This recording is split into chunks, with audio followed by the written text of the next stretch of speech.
Let us begin by asking a question. What would have happened to a child of 170 IQ born into a Paleolithic family at the time of, say, the cave paintings of Lascaux?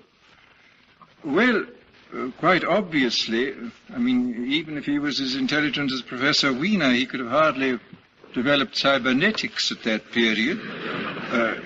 He could have been nothing except a hunter and a food gatherer. There was no other opportunity for him to be anything else. And now the interesting fact is, of course, that the biologists assure us that physiologically, anatomically, we are very much the same as we were 20,000 years ago, and that we are using fundamentally the same equipment as the Aurignacian man to produce incredibly different results. That we have, in the course of these 20,000 years, actualized an immense number of things which, at that time, and for many, many centuries thereafter, were wholly potential and latent in man. And this, I think, gives us reason for tempered optimism in regard to the future. I think there are still a great many potentialities of a desirable kind, of course also of an undesirable kind, but I think there are still great potentialities for rationality, for affection and kindliness, for creativity, still lying latent in man. And it may be, since everything has speeded up so enormously in recent years, it may be that we shall find methods for going almost as far beyond the point where we have reached now. We may find methods for going beyond it within a few hundred years, to go beyond it as far as we have succeeded in going beyond our Aurignacian ancestors in 20,000 years. I think this is not an entirely fantastic belief. The neurologists assure us that no human being has ever made use of more than perhaps as much as 10% of all the neurons in his brain. And perhaps, if we set about it in the right way, we may be able to produce extraordinary things out of this strange piece of work that a man is. Well, there are, of course, geneticists who talk about the possibilities of eugenics, and quite clearly it would be possible to breed a more efficient type of man. But I think this is so far out of any question of practical politics at the moment that it's not worth discussing. And also, at present, we really don't know what to breed for. The most that we can say is that there are certain undesirable things which we would like to breed against, but when it comes to the positive side, we don't, I think, know enough to be practical geneticists yet. So I won't talk about that at all, but consider what can be done with the kind of human beings that we are at present. Now, I would think that one of the most important things we have to think about in relation to human beings and to the possibility of actualizing more of our desirable potentialities, one of the important points which we should stress, I feel, more than we do now, is the fact of human differences. Now, human differences are in their way just as important as human similarities. Human beings are unique. The species is more variable than any other species, and every type of human being, every individual who can be, of course, he can be categorized as continuous in a system of continuous variables within a three-pole system. Every individual has a right to his own place in the system and a right to develop according to his own constitution and temperament. And I think that this we shall find increasingly is a matter of very great importance in getting the best out of human beings. That is to say, recognizing the fact of their intrinsic difference and trying in each case to work out means by which every individual can be helped to actualize his potentialities in his particular place in the general scheme of human beings. Now, of course, this fact has been recognized from time immemorial that no single one ideal is suitable for all human beings. After all, within the Christian tradition, we have the two ideals of the way of Martha and the way of Mary, the way of action and the way of contemplation. And within the Oriental framework, we have, I think, a rather more realistic division of human beings, where there are three main ideals. In the Bhagavad Gita, Krishna says that there are three ways of coming to enlightenment, to salvation. There is the way of bhakti, the way of devotion. There's the way of karma yoga, the way of selfless action. And there is the way of jnana yoga, the way of contemplation. And these three polar extremes correspond very closely, I think, to some of the most recent ideas about the categorizing of human beings. They correspond to the French idea, which was popular in the earlier half of the 19th century, of the three types, what was called the digestive type, the muscular type, the cerebral type, and correspond closely to the idea of the three poles of possible viable human variability, which Sheldon has outlined, the endomorph, mesomorph, and ectomorph. And I think we shall find that probably in due course it will be found valuable to develop types of differential education for children of, certainly for those at the extreme limits of these polar distinctions. We, after all, now have seen the value of differential education in regard to both to the intellectually highly gifted and to the intellectually under-gifted. But I think we shall find it valuable to have differential education, not merely, so to say, on the vertical level, but also on the horizontal level. That it will be useful to take children according to their nature of their temperament and give them slightly different kinds of training. One of the valuable things, I think, will be to so to say, temper the wind to the shorn lamb, above all, not to plunge the extreme, linear, thin, sensitive, introverted child into the midst of husky, extroverted mesomorphs, which causes a great deal of suffering on the part of the child. And there are, of course, we live in a world where people like Freud have said that extroversion is the way of health for everybody. Well, this is obviously simply not true. That it happened to be true for Freud, who was an extremely driving kind of extrovert, but it is not true for very many people. And in fact, we see throughout civilization, various histories of civilization, that extremely ingenious devices have been made, for protecting the introvert from his too violent fellows, and also for finding means for providing safety valves and outlets for the violent people, aggressive people, without their doing too much harm to other people. After all, the whole monastic system was, in a sense, a device for saving the valuable introverted people from too much contact with the feudal classes, and devices like the Teutonic Knights and the Templars were methods for canalizing these tremendous aggressive energies of these types of people into ways which, though they might be harmful for infidels, were not harmful for their own societies. And these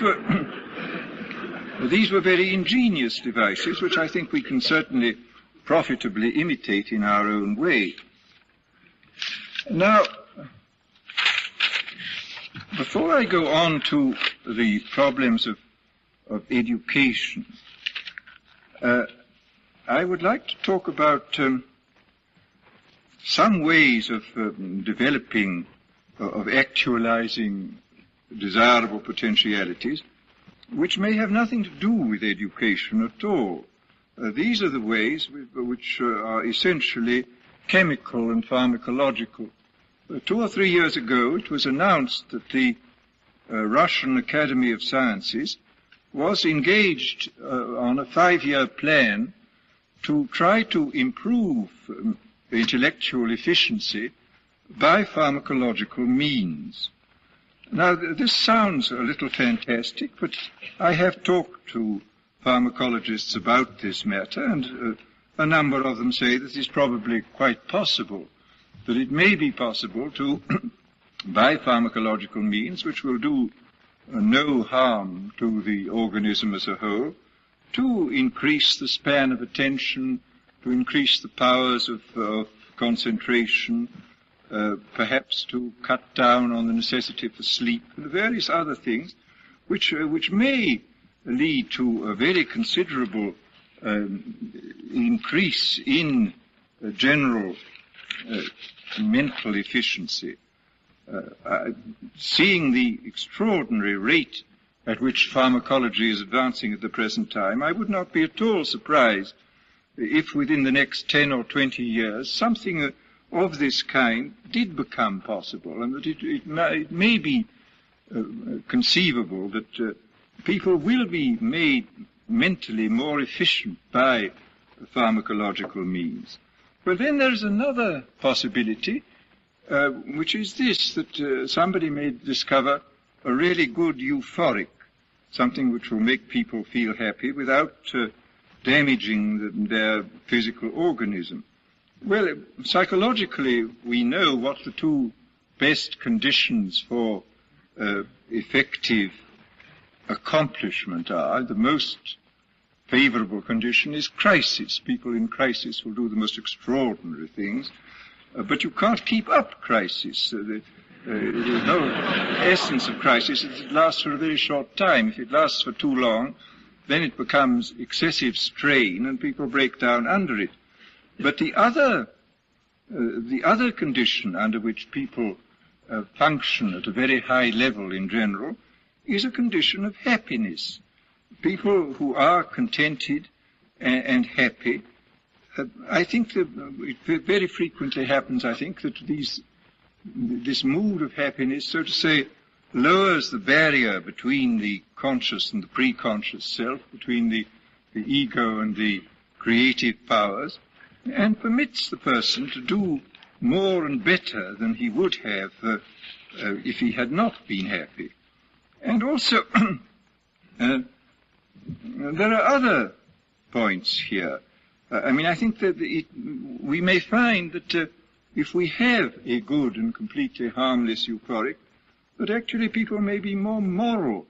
Bertrand Russell has pointed out frequently that contented and happy people are generally much more virtuous and kindly than unhappy people.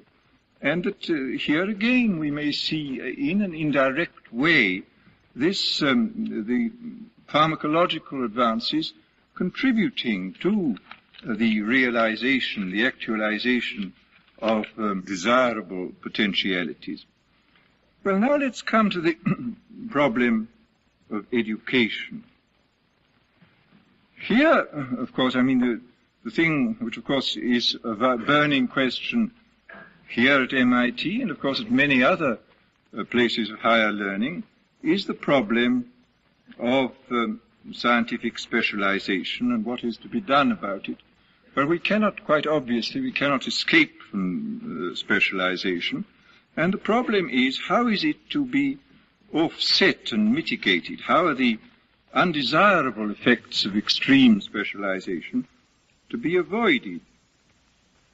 Well, answer up to the present, of course, has been that it should be that the scientific specialization should be mitigated by courses in the humanities, and this is very good. It is excellent that there should be courses in the humanities.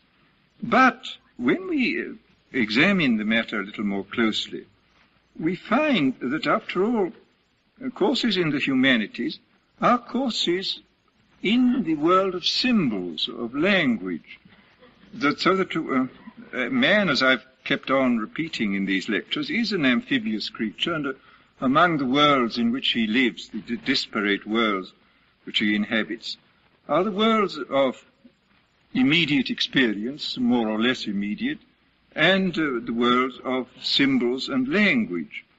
Now, both these worlds, of the scientific world and the world of the humanities, are both worlds of symbols and language, so that a specialization in one type of symbols is being offset by a specialization in another type of symbols.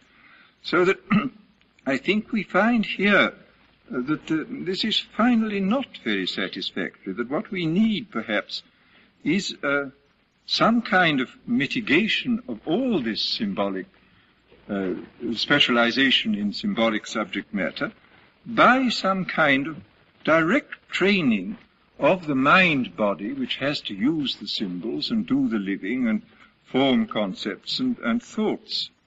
And this, it seems to me, is one of the major problems which confronts us. How are we to find a method of teaching people, so to say, the non-verbal humanities, in some way to counteract the excessive specialization on the level of symbols, both in science and in the conventional liberal arts courses. And incidentally, it's interesting to reflect that the liberal arts of the medieval curriculum were all, with the exception of astronomy and music, were all verbal arts. They were all concerned with words, and even music was treated as a science rather than as a pleasure and an emotional appreciation. And of course, astronomy was also highly abstract and moralistic, so that almost the entire curriculum in medieval times was fully devoted to the verbal training on the level of symbols.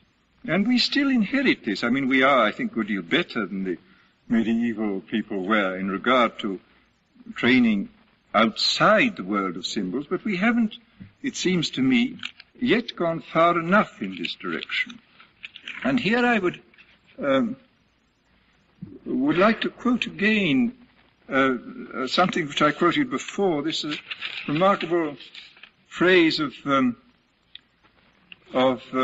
Spinoza's, where he says, teach the body to become capable of many things. In this way, you will perfect the mind and permit it to come to the intellectual love of God. But this is, the more one reflects on this phrase, the more remarkable it is. And this, I would say, it would be the kind of slogan, so to say, the kind of first axiomatic statement of what this type of non-verbal education should be. Well, now let's consider the ways in which we could apply this kind of non-verbal humanistic education to human beings. First of all, we would start, I suppose, with perception, which is completely basic to all intellectual life. I mean, I think all good thinking, good feeling, good willing are finally dependent upon good perception. And we do remarkably little, I think, in the way of training the perceptions. We do something in the realm of music, do quite a lot in the realm of music.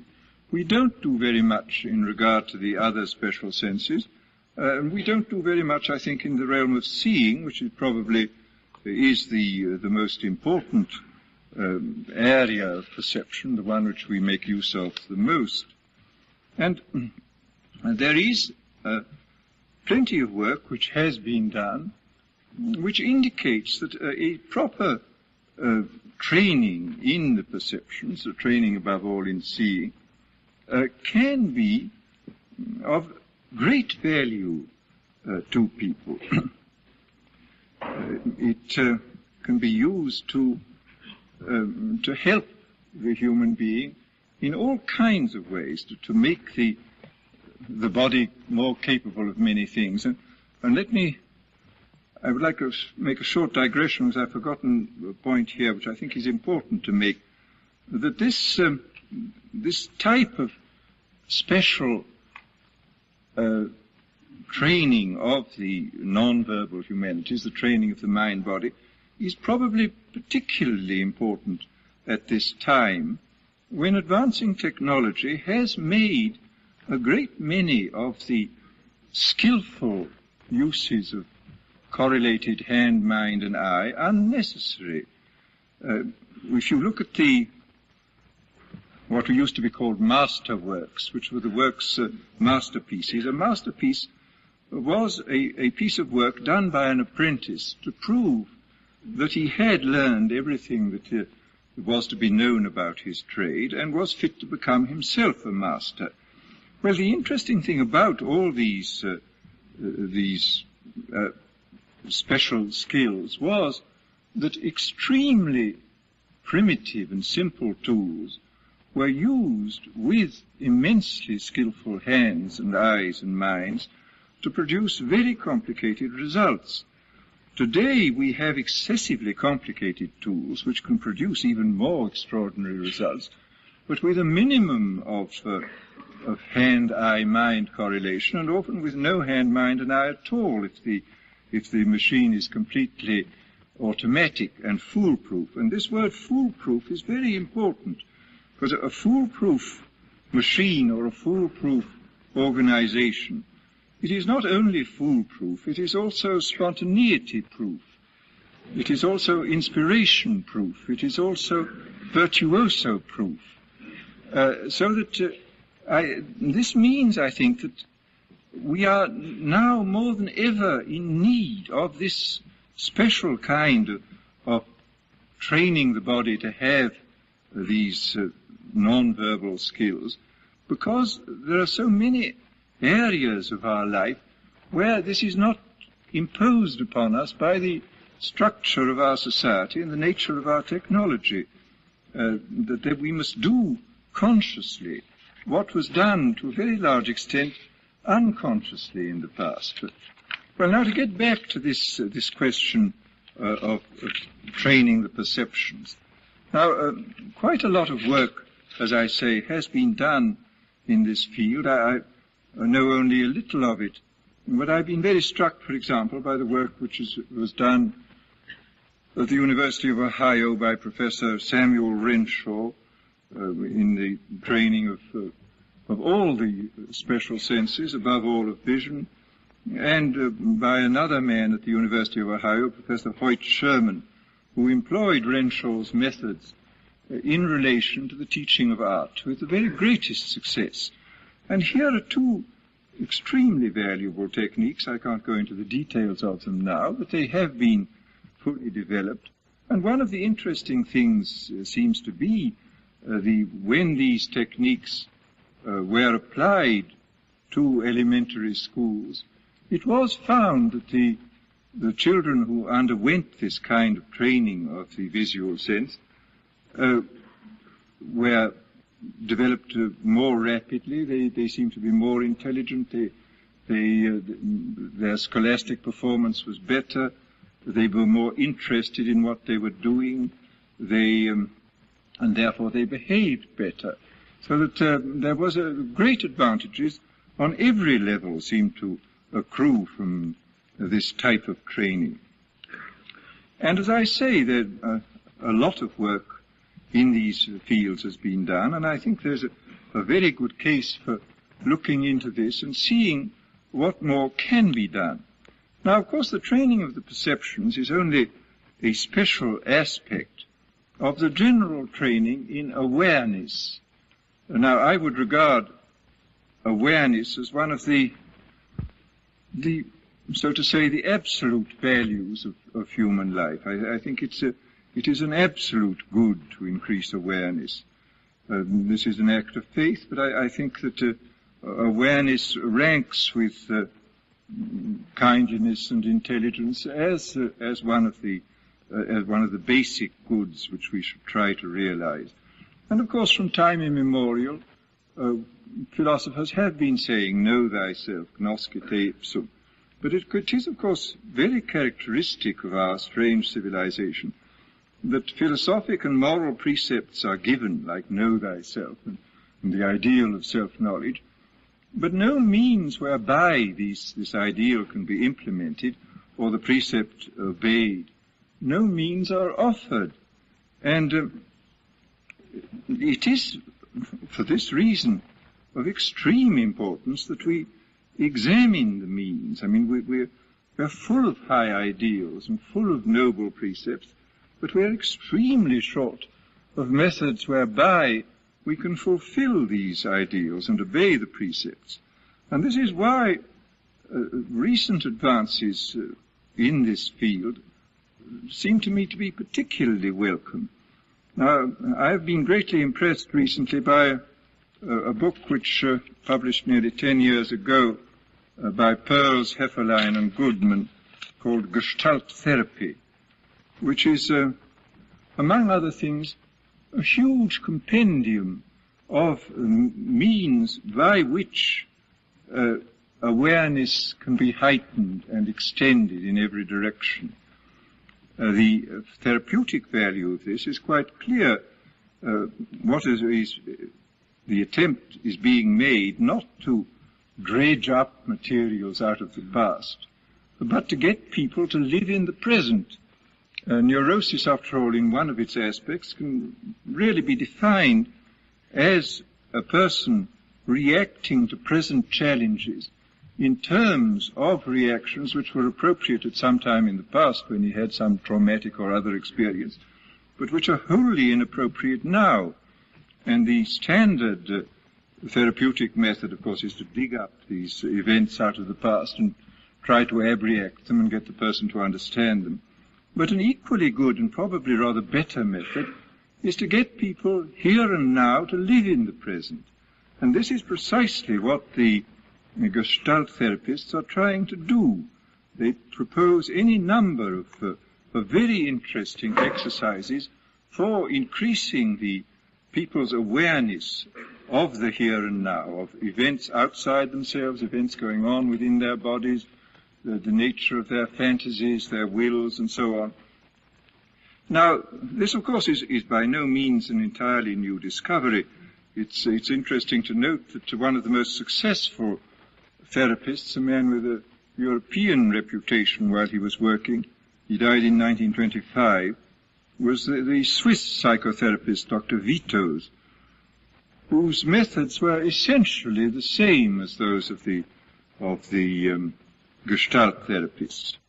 He treated neuroses, and he treated them, by all accounts, even more successfully than the majority of his fellows using these other dredging in the past methods, simply by getting people to be aware of what was going on outside them, what was going on within themselves, of being aware of such a simple act as raising the hand, for example, being aware of external things in a completely receptive way, with a minimum of imposition of ideas upon them, but what he encouraged above all in the matter of perception was this matter of pure receptivity. And he did this not merely as a therapeutic method, but he did it also as a way for increasing the enjoyment of life, for teaching people to live better and more satisfactorily. I mean, he summed up his philosophy in these words: when you have learned to become more receptive, you will have a greater enjoyment of life, and everything will interest you more. Now here, let me repeat this thing which I've mentioned before about happiness. I would say that enjoyment is a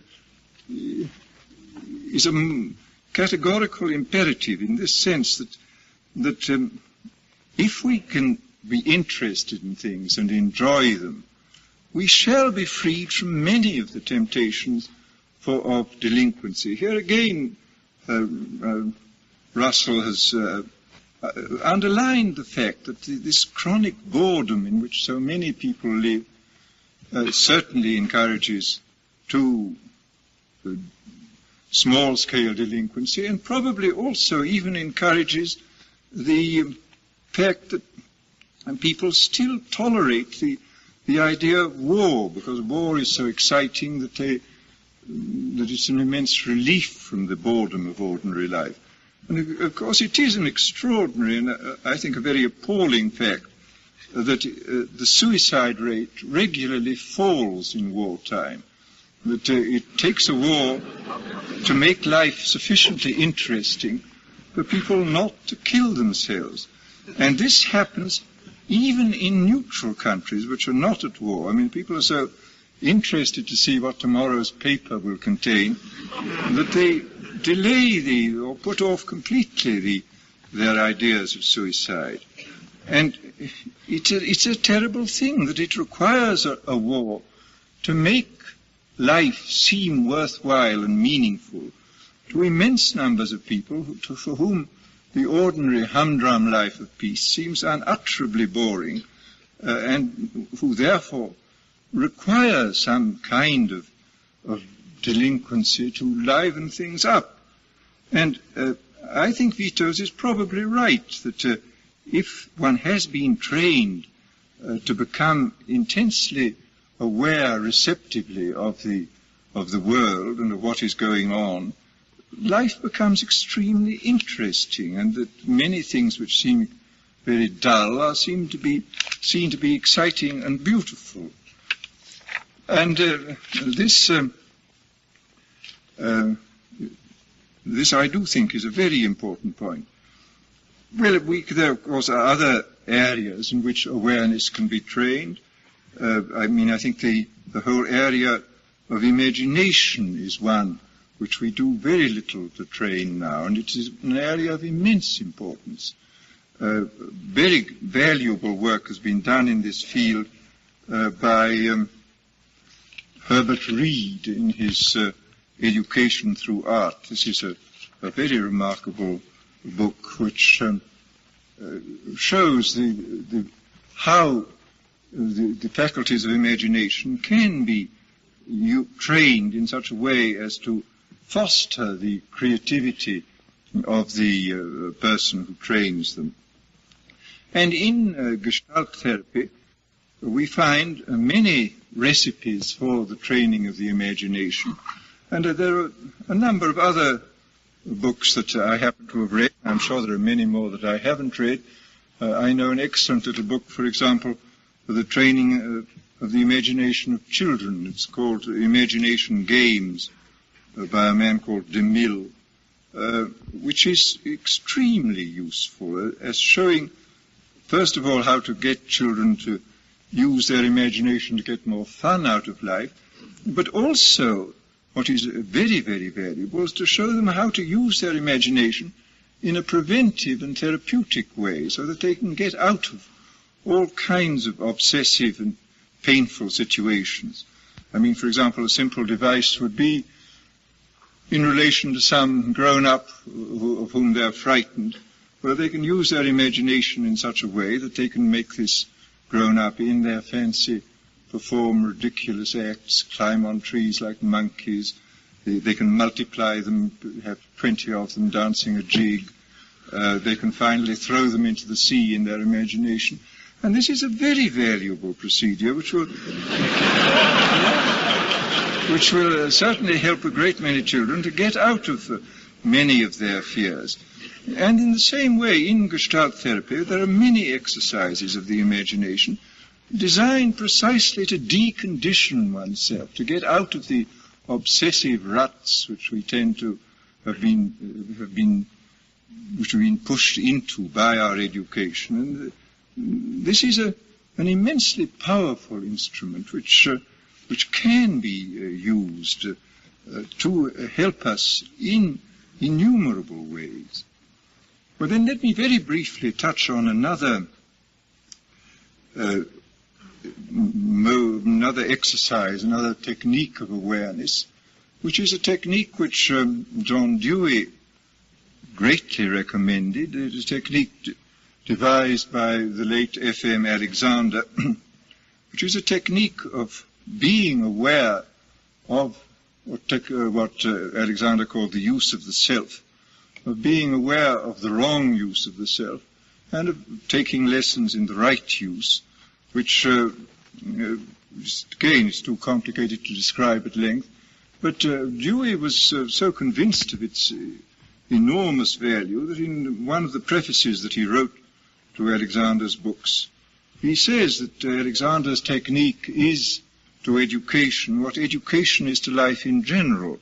It proposes an ideal and provides means whereby that ideal can be realized. But this is obviously extremely high praise. And yet the extraordinary fact is that although Dewey has had an immense influence on education and the minds of educators in general, nobody has paid the slightest attention to this, and that Alexander remains almost unknown. I'm glad to say there is in this area a tiny oasis of Alexanderism at Tufts University, and where some quite interesting research, very interesting research, is going on in relation to his work. But it seems very strange that a method so highly recommended by this man who, after all, produced a revolution in education, John Dewey, should have been so totally neglected. Now, finally, before I leave this subject, let me say that I've mentioned the Gestalt therapy and the work of Vitos in our century, but actually, of course, these kind of techniques go back to an enormous distance into the past, above all in Oriental literature. One can find, for example, there's an extraordinary tantric text, which I suppose goes back, I don't know, probably to the beginning of our era, where the text is introduced by a kind of interview between Shiva and his divine consort, Parvati, the goddess. And the goddess asks him, what is the secret of your kind of enlightened consciousness? And he answers by giving her a list of 118 exercises in consciousness, which will help to go forward into this ultimate transforming consciousness. They are exercises in psychology for the purpose of developing the end products of what Kumaraswamy called ontology, the science of the self with a large S, the science of the pure ego, the science of the Atman. And in these exercises, which outline methods for becoming conscious of every type of human activity, even down to sneezing and eating and going to sleep, he suggests, so he anticipates almost everything that Vitos and the Gestalt therapists have done, and it provides a sort of complete curriculum, actually, this of what can be done in this field for developing the mind-body, for teaching the body, or we should better state the mind-body, to become capable of many things, as Spinoza put it. Well, now we have to go on to a very important point, which is the problem of actualizing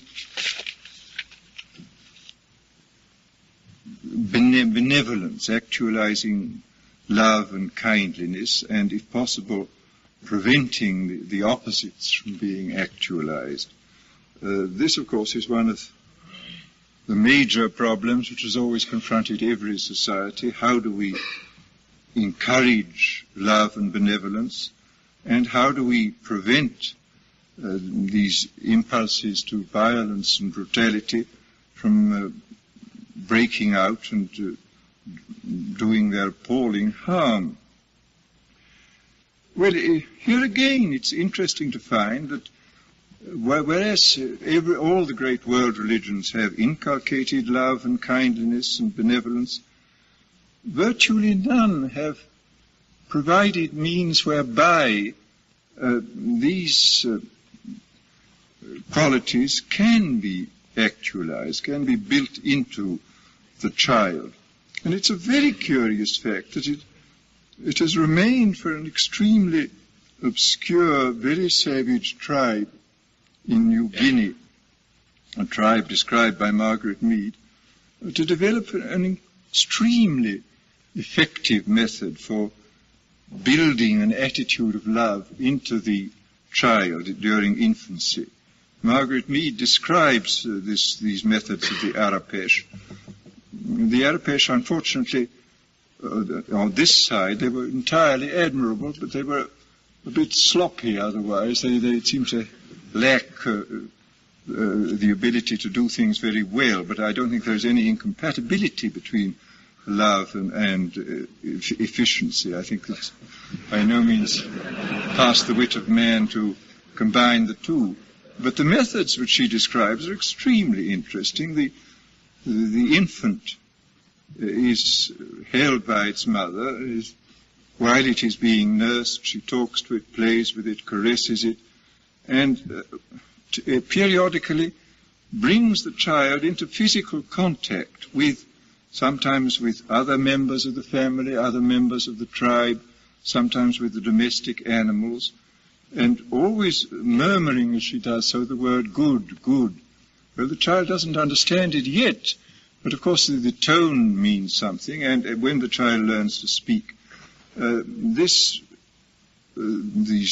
significance of the word good will enter its mind, and a real conditioned reflex of an extraordinarily valuable nature will have been built up. And Margaret Mead records how extraordinary it was to discover these children, these Arapesh children, would naturally be alarmed when she came into the hut. I mean, she was of a different color, she was dressed in a wholly different way, she came from somewhere right outside the tribe. And for a moment the child would be very frightened, but then the mother would just say, good, good, and the child would immediately run to Margaret Mead and let itself be picked up. And the general attitude towards the other human beings and towards animals was one of trustful affection and liking and benevolence.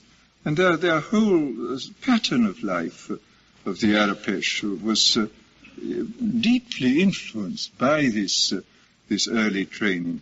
Well, we should certainly not be too proud to learn from people, however primitive they may seem, because this seems to be an extraordinarily brilliant invention. And heaven knows we have need enough of love in this extremely loveless world which we live in.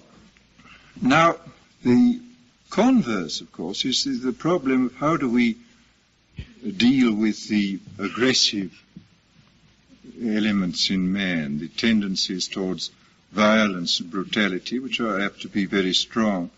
And this is something which has certainly preoccupied people from time immemorial. It is, of course, quite useless to make exhortations and say, be good and so on, unless one offers some means whereby these tendencies can somehow be worked off in a harmless way. Well, here again we can probably learn quite a lot from earlier civilizations. the violent dancing of the Greeks, the Dionysiac orgies. Undoubtedly all these things helped greatly to get rid of a great deal of aggressive tendencies in man. And the problem, of course, is a very grave one. Professor Gordon Allport has talked about the extreme difficulties of getting rid of prejudice. I mean, he's written at great length on this subject, and he's reviewed the various things which have been done, for example, to diminish ethnic prejudice against racial groups. And he does come to a rather pessimistic conclusion that very few of these methods are really effective, that probably the only really effective one is some kind of individual therapy. Well, obviously you can't individually therapize millions of people, and we obviously must find some way in which these kind of violent drives, which evidently give a profound psychological pleasure to people. I mean, these kind of violences pay, so to say, a high psychological dividend. As Blake said years ago, damn braces, bless relaxes. And people like being braced rather than relaxed. And there is a real satisfaction to be got out of this, I mean, which we understand now quite well what the physiological basis of this is, that there is a release of the adrenaline, which many people find very satisfactory in fairly small quantities. I mean, I think there are many people who are genuine adrenaline addicts, that they fly into a rage and do very violent things because they get a real kick out of it. And we have to discover ways by which this kind of desire for having lots of adrenaline can be got rid of. In the past, after all, it was all very simple because we lived in an extremely dangerous world, running away from animals, running away from other savage men, and we got rid of our adrenaline in that way. But in a world where everybody is virtually sedentary, people are sitting in cars on foam rubber, this presents a very, very serious problem, and we quite clearly have to discover ways by which this kind of physiological product of violence, which is also a cause of all kinds of evil tendencies, can be worked off. Now, years ago, William James wrote an essay which is still very interesting, called The Moral Equivalence of War, where he laid out some ideas for finding some kind of equivalence and which would satisfy people instead of war. But his suggestions, I don't think, go nearly far enough, and I think unquestionably we have to work out a great many new devices for getting rid of these dangerous and disturbing factors in man. As I say, I think there are plenty of precedents in earlier civilizations, some among primitive people, some among quite highly civilized people, which we could probably examine and reinterpret in the light of what we now know about the hormones and other physiological aspects of the body. And I think it is perfectly possible that we could develop means whereby a lot of what seem to be now quite normal drives towards violence and cruelty could be got rid of without doing much harm to other people. Well, I think I've said enough to show that there is a great deal to be done that I've naturally been able to touch only on a few aspects of this enormous subject. But I think I've said enough to show that there would be a very good case for a systematic examination of these various fields I've touched upon, and no doubt of other fields too, to see where we could find material which would be of value to us in this task of realizing desirable potentialities. I could envisage one of the big foundations, for example, setting up a research project. I don't think it would be necessarily very expensive, simply for examining what has been found empirically to work in these various fields. They would have to be prepared to look into material which wasn't exclusively scientific. Some of it would seem rather queer and phony and primitive. But after all, truth lives at the bottom of a well, and the well is very often muddy. And we mustn't be put off by the mud, because the truth may be sitting there. And my own feeling is that if this were looked into, if all the empirical findings were found, if the general principles underlying the findings were determined, because undoubtedly there are general principles underlying these different methods of helping people to realize their potentialities. And then if systems could be worked out experimentally whereby these findings could be applied on every level of education, from the kindergarten upwards to the grave,